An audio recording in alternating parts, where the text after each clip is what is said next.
Praise the Lord. Bonesa, I hope you are having a blessed time. Natumai mnabarikiwa na yale yote ambayo yanaendelea. Kwa hivyo tutaangalia ujumbe mwingine, na Bwana akiendelea kutusaidia, natumai utapata kuelewa. Let us pray. Our Heavenly Father, we thank you for this day. We want to bless your name for everything that is going on. We pray that you may give us the grace to learn more, to know more, and hence get your blessings. We pray that as we look at this topic, Lord, ours will be understanding and to even obey your word in Jesus' name. Bless our hearts, bless all of us in Jesus' name. In Jesus' mighty name we pray. Amen. Kwa hivyo siku ya leo tutaangalia kichwa ambacho kinaitwa a sanctified heart. A sanctified heart. The message we had in the morning was a very powerful message. Ilikuwa ujumbe ya muhimu sana. Natumai uliweza kuisikia.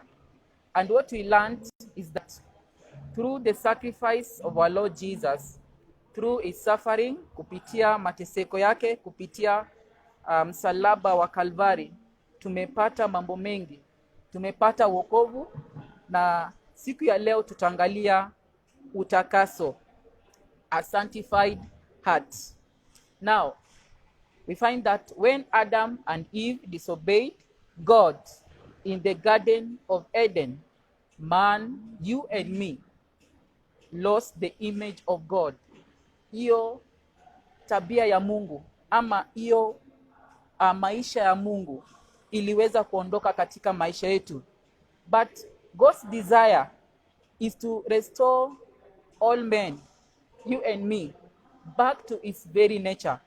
That is why he sent Jesus Christ on earth to die for you and me. And as we learned in the morning, Jesus came to sacrifice his life.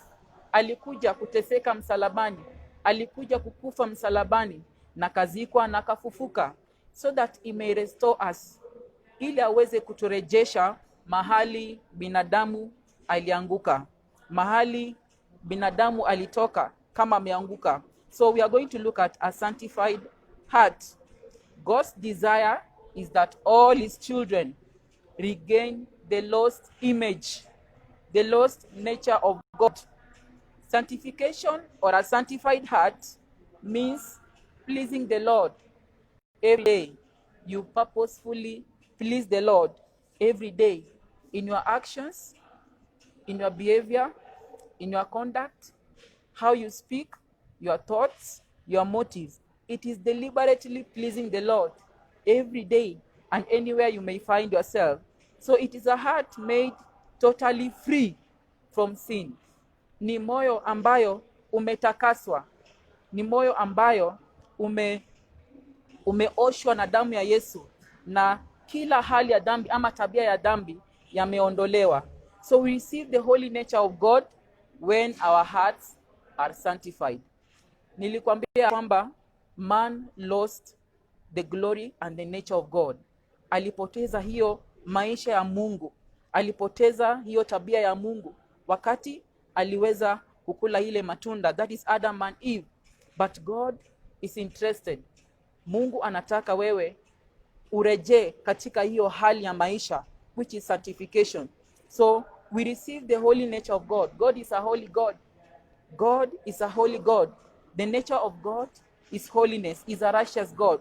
So we receive that holiness from him when our hearts are sanctified. Before we go further, we must understand what a heart really is.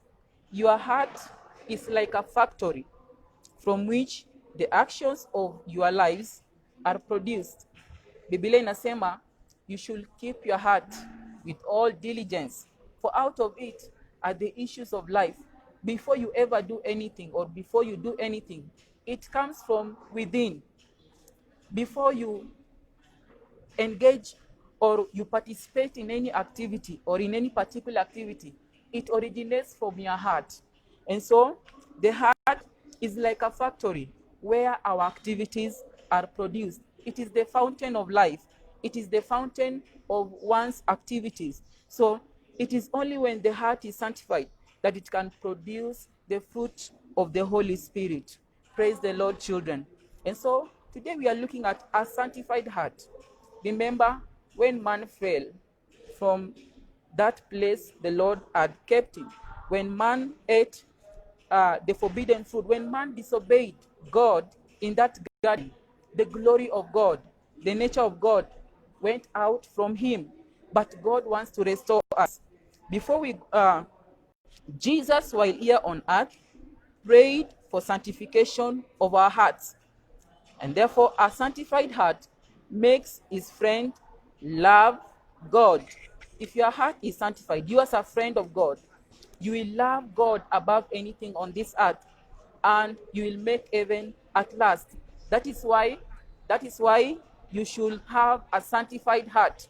That is why your heart must be sanctified. Hence, the need for a sanctified heart, that you want to please the Lord every day. You want to make heaven at last. That is the necessity of having a sanctified heart. We want to thank the Lord because while we may not achieve it by our own efforts, hatuwezi kuwa na hiyo moyo ambayo imetakaswa kwa nguvu zetu. We have Jesus Christ who died for us on the cross of Calvary so that we may have that sanctified heart. The sanctification that our GS spoke about, that through his suffering, we have that gift of sanctification, and it is possible. So we are going to look at point number 1, kipengele cha kwanza, meaning of sanctification. Maana ya sanctification.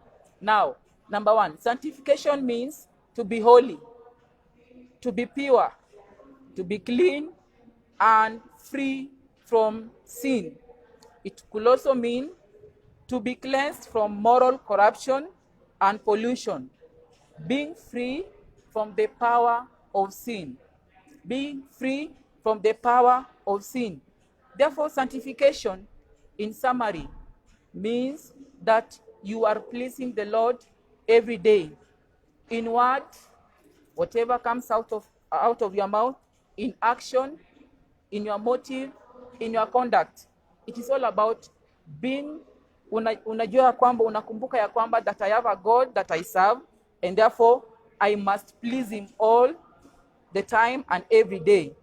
So there are other words that are used to that have the same meaning as sanctification. We have holiness, we have righteousness, we have perfection, we have clean heart, among others. And as we continue, you will realize that the Lord is expecting, or the Lord is interested that you should be sanctified. Let us read the book of 1 Thessalonians chapter 4, verse 7. 1 Thessalonians chapter 4, verse 7. Let us look at the will of God for your life. Mapenzi ya Mungu katika maisha yako. Yes, you are born, yes, you are saved. Yes, you have salvation, but there is something that God is looking forward to. After you have gotten that salvation, after you have been saved from the external sins like fighting, like abusing one another, anything like stealing, anything external. After you've been saved from such, the Lord is now interested in your heart, that your heart should be sanctified. Let us look at 1 Thessalonians chapter 4, verse 7. For God hath not called us unto uncleanness, but unto holiness. Let me read verse 3 of the same chapter, 1 Thessalonians chapter 4, verse 3. For this is the will of God, even your sanctification. This is the will of God, even your sanctification, that God wants you to possess his nature. Ni mapenzi ya Mungu ya kwamba ukue na tabia yake, uishi maisha yake, that people are able to look at you and they see the glory of God. Watu watakuona na waone utukufu wa Mungu. That is the meaning of sanctification. that God, other people can see Jesus in you. People can see the life of God in you. So it is the will of God. It is the desire of God. This is the will of God, even your sanctification, that you should abstain from fornication, to mean from any sinful activity, from immorality, anything that is against the will of God. So it is the desire of God that you should be sanctified after salvation. We are going to the Old Testament, Leviticus chapter 20, verse 7. Leviticus chapter 20, verse 7. Leviticus chapter 20, verse 7. Let us see what the Lord is saying concerning sanctification. Chapter 20, verse 7. The Bible says, "Sanctify yourselves, therefore, and be ye holy, for I am the Lord your God." Verse 8. "And he shall keep my statutes and do them. I am the Lord which sanctify you." And so, if you look at that passage, the two verses I have read, there are two parts to sanctification. "Sanctify yourselves, therefore, and be ye holy, for I am the Lord. For I am the Lord, your God." So this refers to a child of God who desires to be sanctified. Such a child must separate himself from pollutions, from uncleanness, and all the worldly ways. And then we have another part of the same passage, the two verses I've read, verse 8. "And ye shall keep my statutes and do them. I am the Lord which sanctify you." We must realize that sanctification is not of our own making. We cannot get it by our own struggle or effort. Si kwa nguvu yetu, ni kazi ya Mungu ndani yetu. That after you've gotten that salvation, you cannot steal. You are saved from stealing. You are saved from fighting. You are saved from any other external sin. That the Lord is now interested that your heart should be sanctified. And so, it is not our own struggle. It is not our own power. It is not by our own power. It is the work of God in us. So this is where God cleanses, He purifies, and uproots all sinful Adamic nature. Remember, man has fallen. All have sinned and fallen short of the glory of God. We are short of the righteousness of God. By our own efforts, the way we are and the way we came to this world, we are short of the glory of God. Tumepungukiwa na utukufu wa Mungu na hiyo tabia ya Mungu. We are short of it. Even the most polite child in this world cannot meet the righteousness of God, cannot equal the righteousness of God. That is why the Bible is saying, no matter who you are short of it, because all men have sinned and come short of the glory of God. So this is where God cleanses and purifies and uproots. Hiyo inamaanisha kwamba anaondoa tabia ya dhambi ndani yako. He uproots all sinful Adamic nature from a child who is willing and ready to be sanctified. It is called the second work of grace. Now, you would ask, why is it second and not first? We have salvation, which is the first work of grace, and then sanctification, which is the second work of grace. Let us read the book of Ephesians, chapter 2, verse 8. We shall get to know that anything we receive from God, anything we know or we have, any experience, spiritual experience we have, is by the grace of God. Ephesians chapter 2, verse 8. We are going to read together. If you have your Bible, open your Bible. For by grace, verse 8, 2:8, for by grace are ye saved through faith, and not of yourselves, it is the gift of God. Praise the Lord. So we have the first work of grace, which is salvation.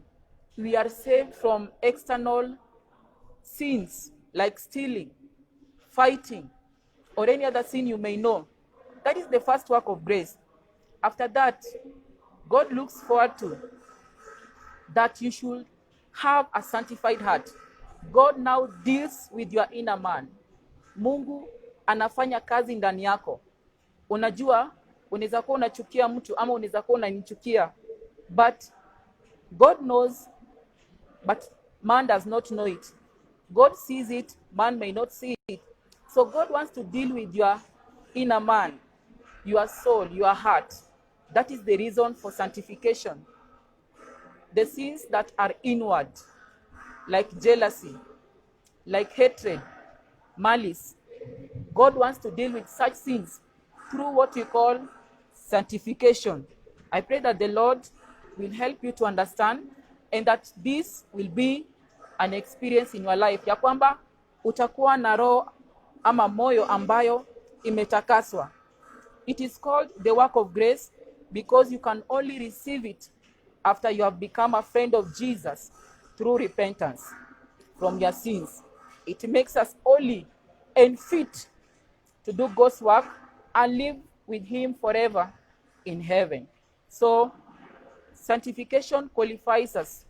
Matthew chapter 5 verse 8. Shall we read together?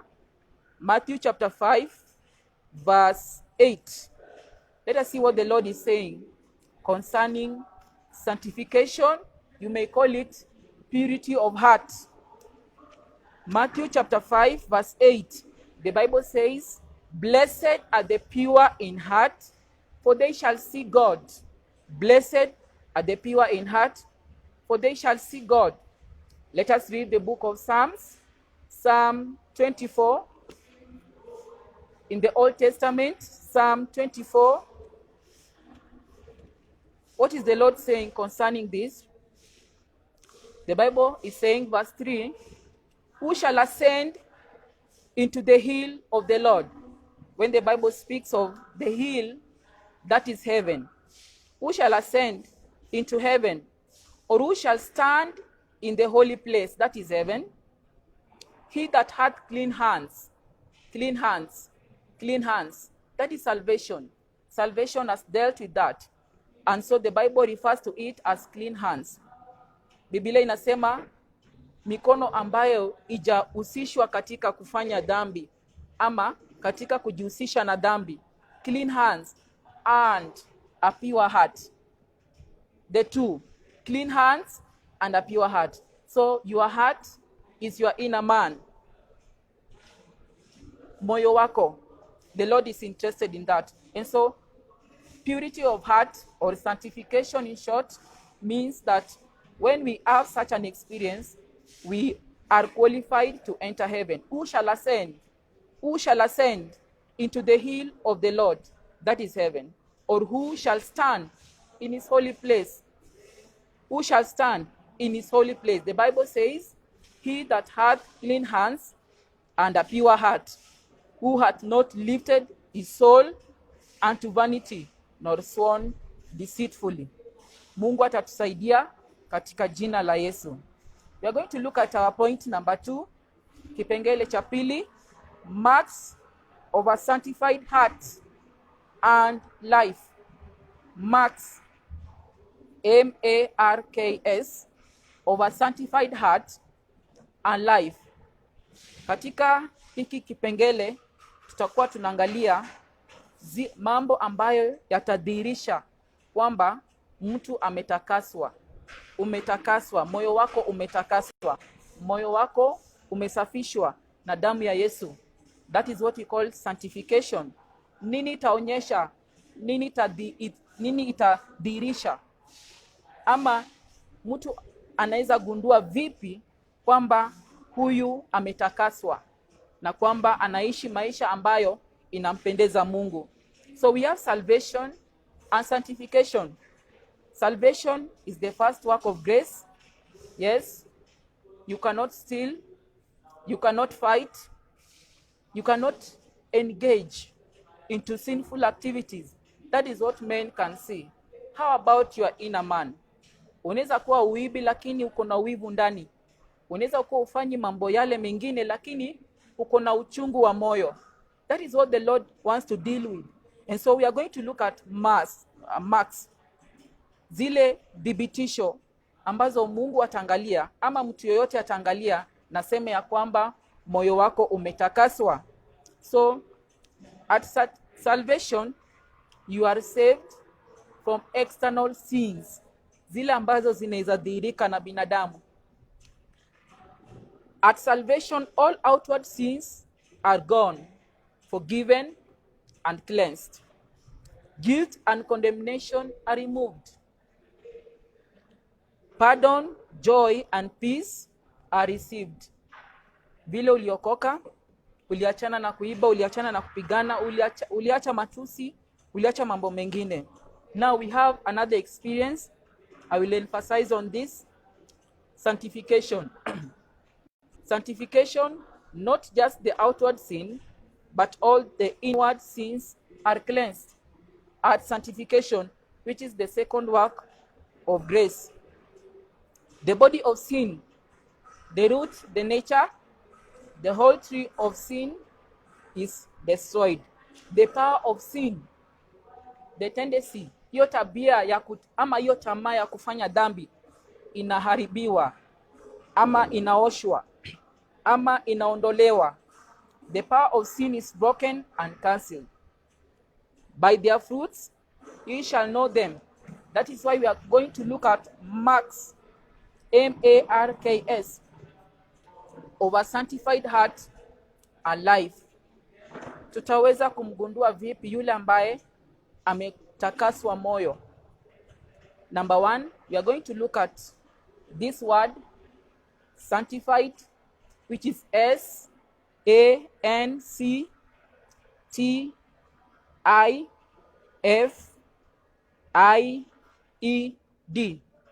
Just from the word sanctified. We are going to look at the marks of a sanctified heart and life. Let us start with the first letter, S. S stands for separated from sin and sinners in the world. Separated from sin and sinners in the world. We are also going to look at the Bible from the book of 2 Corinthians chapter 6, verse 17.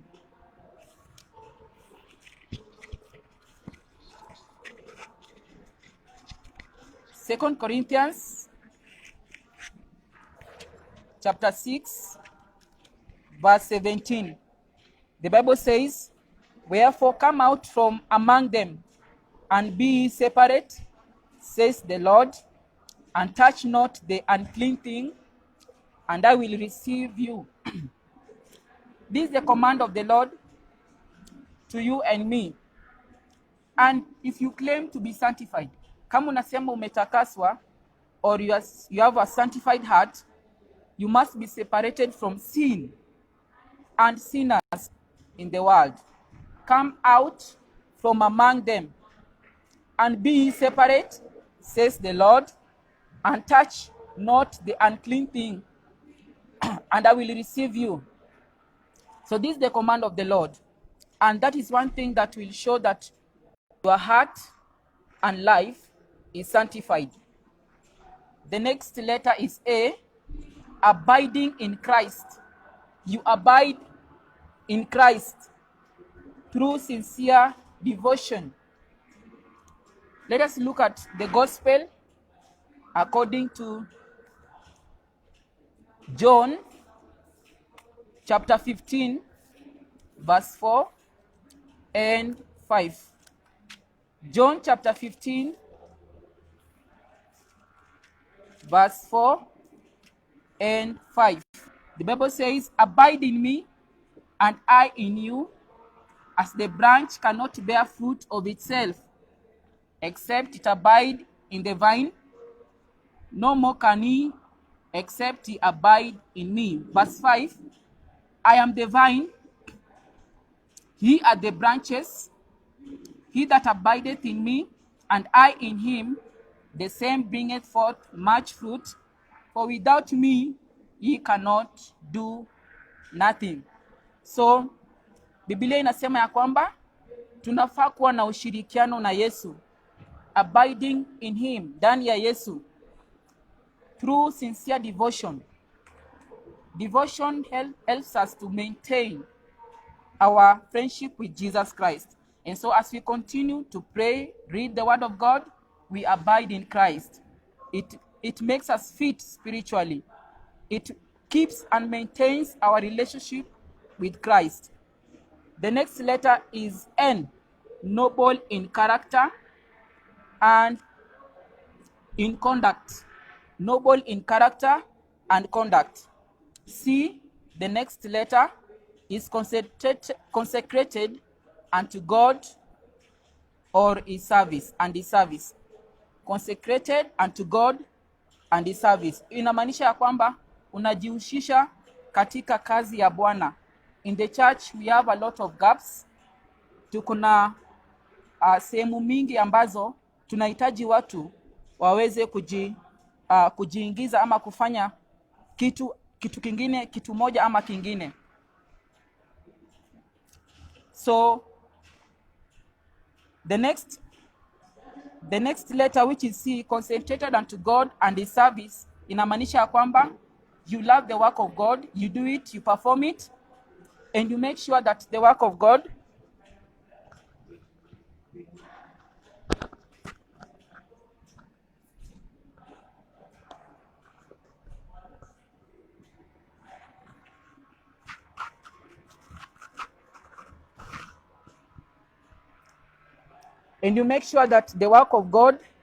is done. Don't allow any gap in the service of the Lord. Letter T, inamaanisha temperate in all things. Inamaanisha you have the self-control. Don't do anything because others are doing. Don't do anything because your friends are doing it. You must be temperate in all things. The next letter is I, integrity and innocency. Now, let us go back to the Old Testament, the book of Job, chapter 2, verse 3. Job,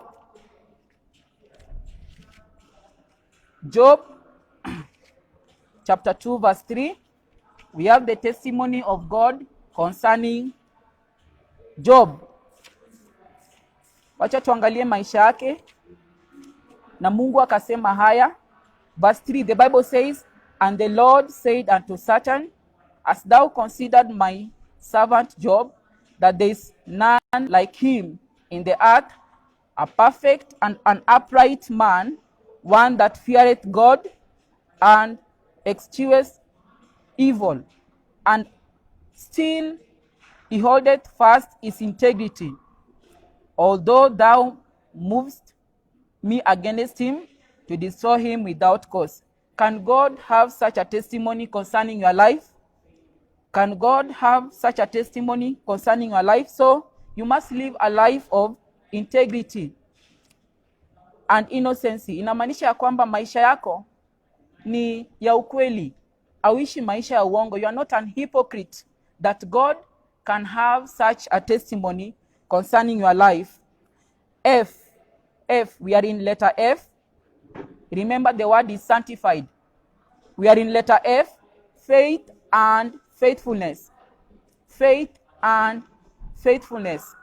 About faith, let us look at Hebrews chapter 11, verse 6. Let us see what the Lord is saying.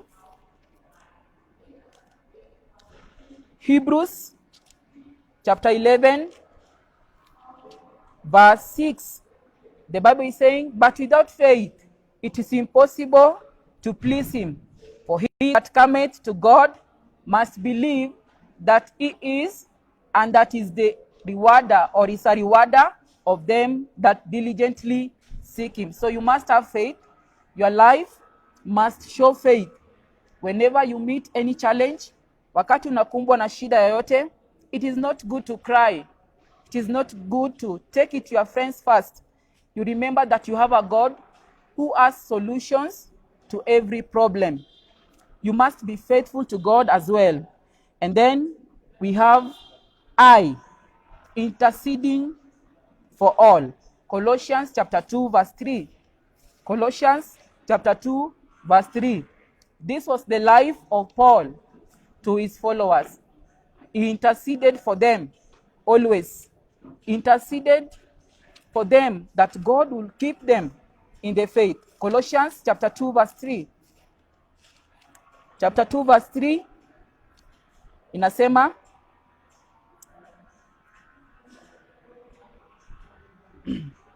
chapter 1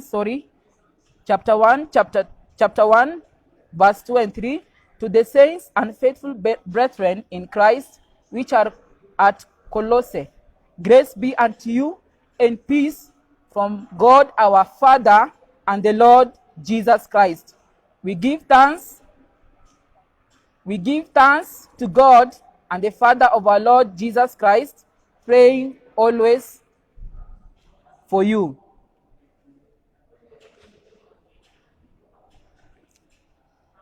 So interceding inamaanisha kuombea marafiki zako na wale watoto wengine ambao mko pamoja nao kanisani ama hata shuleni.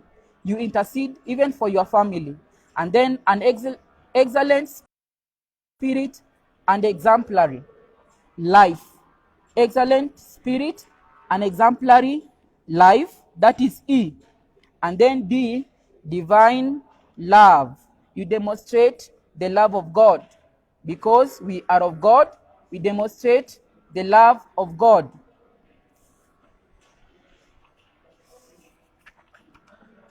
So we are going to look at point number 3, but before we look at it, the Lord who saved you from sin will wash your heart whiter than snow with his blood. He is able to save you and to sanctify you. And so you only need to ask. You only need to thirst after it. Unafaa kuitamani ili aweze kukutakasa. We are going to look at our final point. Point number 3, maintaining a sanctified heart alive till the end.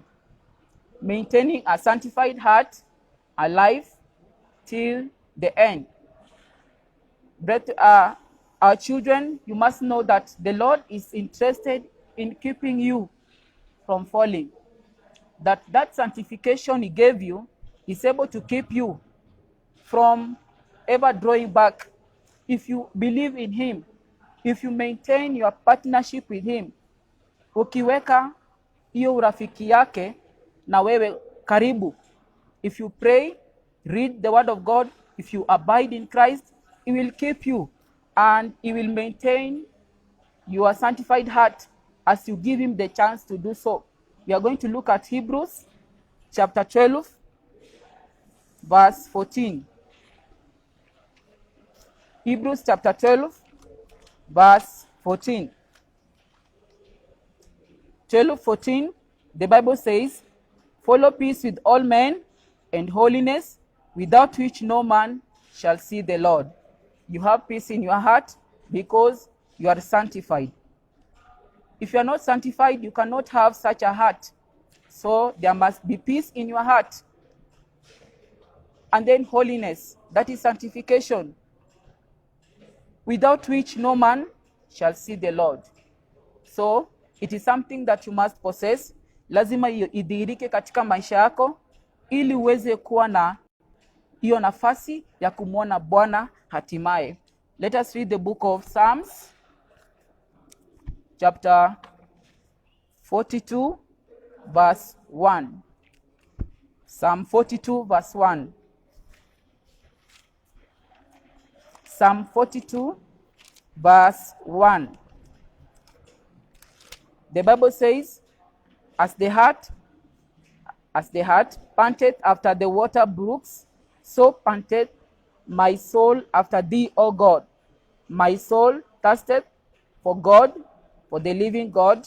When shall I come and appear before God? And so this this writer is seeking the Lord, and it starts thirsting for the presence of the Lord. And that should be your life, for you to maintain a sanctified heart. Thirst after the word of God. Thirst after the things of God. So to maintain means to continue in activities that will help you live a holy life until you meet Jesus.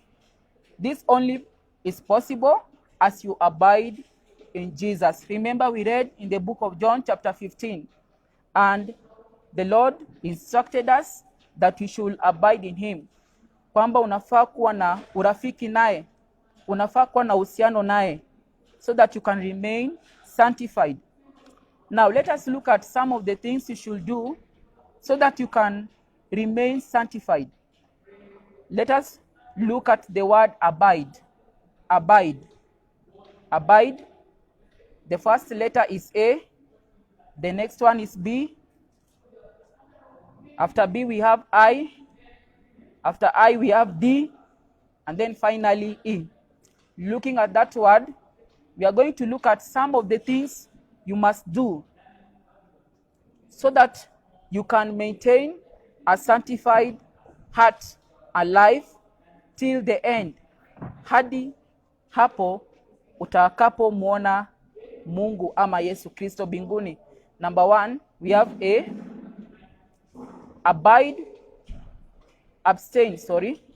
Abstain from all appearance of evil and keep yourself pure.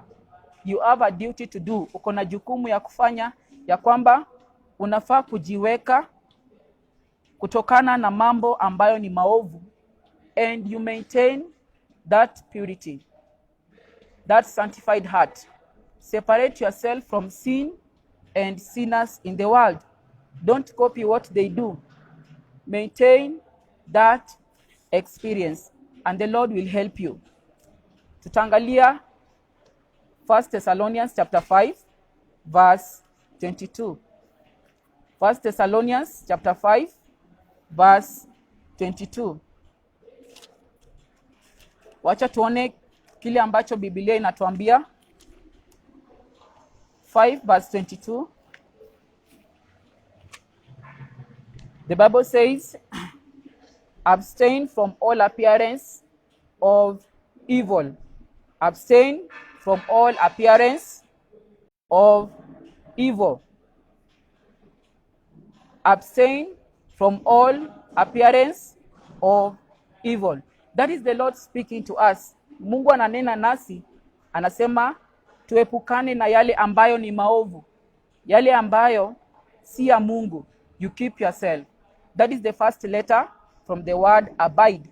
The second letter is build up your faith by reading and meditating and obeying the word of God. Joshua was instructed by God. If you want to take the children of Israel, you as their leader, if you want them to reach to the promised land, there is one thing to do. Let not the word of God depart from your heart, and you must keep it. Tutaangalia Joshua chapter 1 verse 8. What does the Bible say concerning the word of God? Verse 8, Joshua chapter 1 verse 8. This is the book of the law. This book of the law shall not depart out of thy mouth, but thou shalt meditate therein day and night, that thou mayest observe to do according to all that is written therein. For then thou shalt make thy way prosperous, and then thou shalt have good success. Kwa hivyo Biblia inatuambia kwamba we must have some time. Tunafaa kutenga wakati ya kusoma Biblia, and as we read it, we think through kile ambacho nimesoma leo, ni mafundisho gani napata, and how can I obey what I have just read.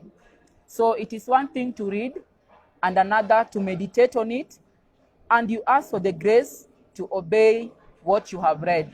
So to abide in Christ means that tuko na wakati, tunatenga wakati ya kusoma Biblia na tunatafakari kuihusu, kisha tunaomba neema ya kutii neno lake. So may the Lord help you. The Lord will also help me to abide. The next letter is I. You intercede and pray always. You have your teachers in schools.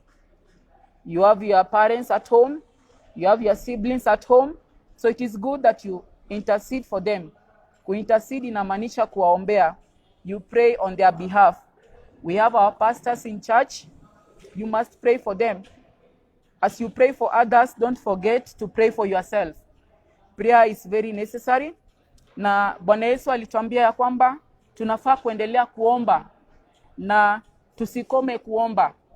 Let us look at the book of Luke chapter 18 verse 1. Luke chapter 18 verse 1. Luke chapter 18 verse 1. The Bible says, And he spake a parable unto them to this end, that men ought always to pray and not to faint. Ya kwamba tunafaa kuendelea kuomba bila kukoma. So it is something that must be done always. You must intercede and pray always. You intercede for others and you pray for yourself as well. D, you deny self and the things of this world. Acha tusome 1 John. Deny yourself and the things of this world. Deny yourself and the things of this world. 1 John chapter 2 verse 15. 1 John chapter 2 verse 15 to 17. The Bible says, Love not the world, neither the things that are in the world. If any man love the world, the love of the Father is not in him. So you must be separate. Unafaa kujitenga. You deny self and the things of this world. Self inamaanisha tamaa za mwili. Self inamaanisha zile majaribu ambayo shetani analeta. The devil will always tell you to do something, but you must deny. Unajinyima, so that you may not sin against God. So you deny yourself and the things of this world. Finally, endure hardness and continue in fellowship with true friends of Jesus. Endure hardness and continue in fellowship with other true friends of Jesus. So there must be fellowship. Don't abide alone. Don't stick alone. Usikwe peke yako. Don't miss fellowship. There is Monday Bible study. There is Thursday revival. Always attend such meetings so that you keep yourself fit. And also you have the chance to interact with your fellow children. So you must endure hardness. And then you must also get the chance to continue in fellowship with others in such meetings. Hardness inamaanisha persecution. You may be suffering because of your faith. Kwa sababu umeokoka, wengine wanakuchongoa. Kwa sababu umepata Yesu, wengine wanakudhihaki. So you must also endure them. As you do so, keep fellowship with other true friends of Jesus. That is where you get encouragement. That is where you get help. That is where you get consoled. And so we must abide. You must do everything to maintain your sanctified heart alive till the end. And God will help us.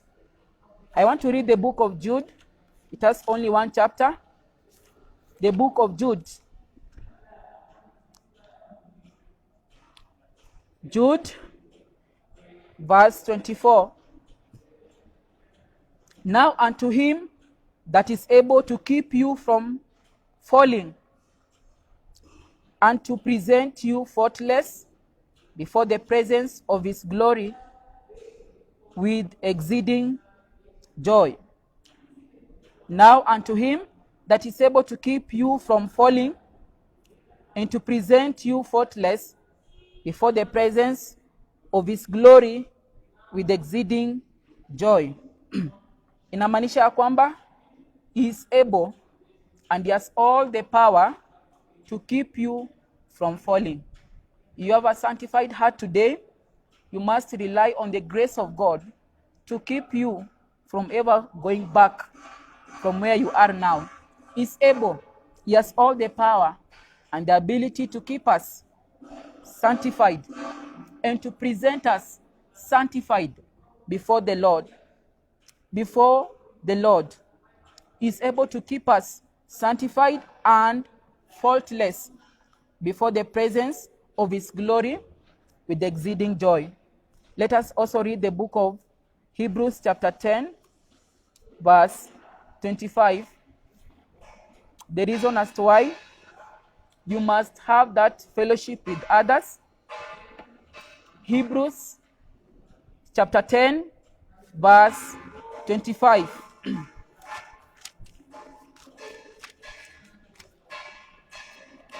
Hebrews chapter 10, verse 25. Not forsaking the assembling of ourselves together, as the manner of some is, but exhorting one another, and so much the more as you see the day approaching. Ya kwamba hatufai kujitenga na Wakristo wenzetu. Tunafaa kuwa na ushirikiano, tunafaa kuwa na ushirika nao, ili pamoja tunaimizana. We encourage ourselves. If a brother sees something in your life, is able to correct you or show you the way. That is the reason we should keep that fellowship amongst us. And as we do such, we are going to maintain a sanctified heart and life till the end. The Lord has all the power. He has all the grace. Neema yake inatosha ili uweze kusimama katika imani. So we have looked at a sanctified heart, and the question you should be asking yourself, is your heart sanctified? Yes, you are born again. Umeachana na wizi, umeachana na matusi, umeachana na kupigana, umeachana na uongo, umeachana na dhambi zingine. How about your heart? If you are still jealous, if you still feel jealous because someone has been, has made it or has been bought something, then your heart needs to be sanctified. If your heart is full of hatred, chuki, then you need sanctification. If you are a kind of a person ambaye akitumwa unalalamika, then your heart must be sanctified. If you are disobedient in your heart, yes, you pretend just to please them, but in your heart there is some murmuring, then your heart needs to be sanctified. And you can only get this from God. He saved you, you have salvation. He can sanctify you if you only ask of that from him. So we are going to pray. We are going to pray. Speak to the Lord in prayer wherever you are. We thank the Lord for this message. How I pray that this will be your experience, and that whatever you do, you know that the Lord wants his own nature in your life. He wants to see it in your life. So pray that God will sanctify you. If you don't have this experience, tell the Lord to touch your heart. Tell the Lord to touch your heart. The Lord has told us in the book of Ezekiel, chapter 36, verse 25 and 26, that he will give us a new heart, a heart of flesh, not a stony heart, not a stubborn heart, not a rebellion heart. Kwamba atatutakasa, atatoa hiyo moyo ambayo ni mgumu, atupe moyo wa kutii. It is only from the Lord that he can get sanctified. Let us pray together.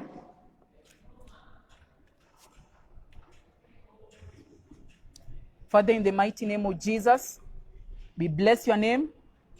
We thank you, Lord, for this message. We pray that God will give us the grace to maintain our sanctified hearts for those that are sanctified. Those that desire this experience, we pray, my Lord, that you will give them the grace to have the same experience, because it is your command. It is what you are willing for every one of your friends, my Lord.